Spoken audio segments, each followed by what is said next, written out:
તો હેલો વિદ્યાર્થી મિત્રો, welcome back to my channel let's speak English. અને આજના વિડીયોમાં આપણે જોઈએ મોડલ વર્બ નંબર 2 કે જેની અંદર મે અને માઇટ ને ભણીએ. કેન અને કુડ આપણે જોઈ લીધું, ડીપલી જોઈ લીધું ક્યાં ઉપયોગ થાય છે અને ક્લિયર પણ થઈ ગયું. હવે જોઈએ મે અને માઇટ કે જેની અંદર કદાચનો મીનિંગ આવતો હોય. જેમ કે કોઈક જગ્યાએ આપણે બોલીએ કે કદાચ વરસાદ પડશે. શું થયું? આ તમે કંઈક સંભાવના બતાવી, કંઈક થશે એવું પ્રેડિક્શન કર્યું. તો મતલબ કે તમે કદાચનો ભાવ કોઈ પણ વાક્યની અંદર બોલતા હોય, એટલે કે લાગતો હોય વાક્યની અંદર, તો તમે બોલી શકો મે. શું બોલી શકો? મે એટલે કે કદાચ. અહીંયા જુઓ, મેનો ભૂતકાળ છે માઇટ. શું છે? માઇટ. અને એના ઉપયોગ તો કે મે ની અંદર સંભાવના બતાવવા માટે આપણે મે નો ઉપયોગ કરીએ, બરોબર. અને અહીંયા પણ માઇટ નો ઉપયોગ કરીએ આપણે ક્યારે? તો કે સંભાવના બતાવવા માટે. તો આ તો ઇક્વલ થયું, પણ ક્યારે માઇટ નો ઉપયોગ કરવો અને ક્યારે મે નો ઉપયોગ કરવો? તો ધ્યાન આપો કે જ્યારે પોસિબિલિટી એટલે કે સંભાવના સ્ટ્રોંગ હોય, વધારે હોય, ત્યારે તમારે મે નો ઉપયોગ કરવાનો, અને જ્યારે સંભાવના ઓછી હોય ત્યારે માઇટ નો ઉપયોગ કરવાનો. એક્ઝામ્પલ થી સમજાવું કે એકવાર વાતાવરણ કેવું હતું? એકદમ ક્લાઉડી, કાળા ડિબાંગ વાદળો હતા. તો તમે શું ઉપયોગ કરી શકો?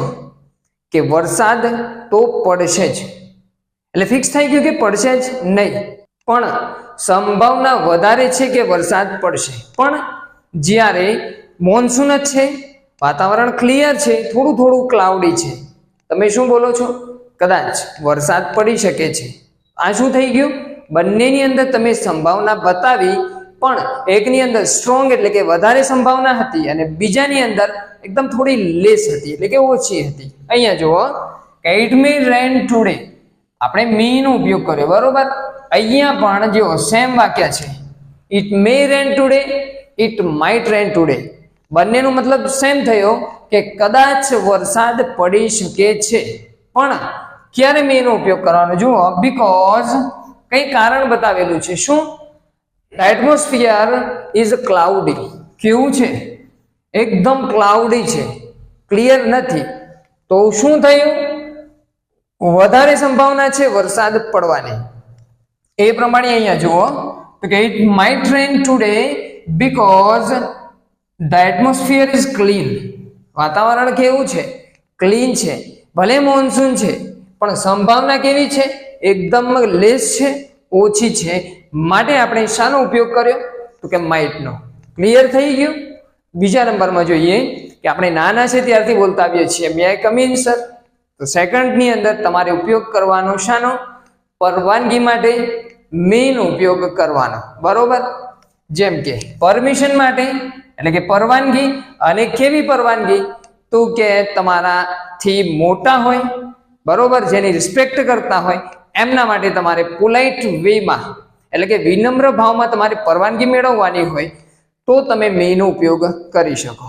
જેમ કે મે આઈ કમ ઇન, શું હું અંદર આવી શકું? એ પ્રમાણે મે આઈ ગો ટુ પ્લે, શું હું ક્લાસમાંથી બહાર રમવા જઈ શકું? તમે શું કર્યું? એકદમ વિનમ્ર ભાવે કોઈક માટે કોઈની પાસે પરવાનગી માંગી. તો સેકન્ડ થઈ ગયું કે પરવાનગી માટે પણ તમે મે નો ઉપયોગ કરી શકો.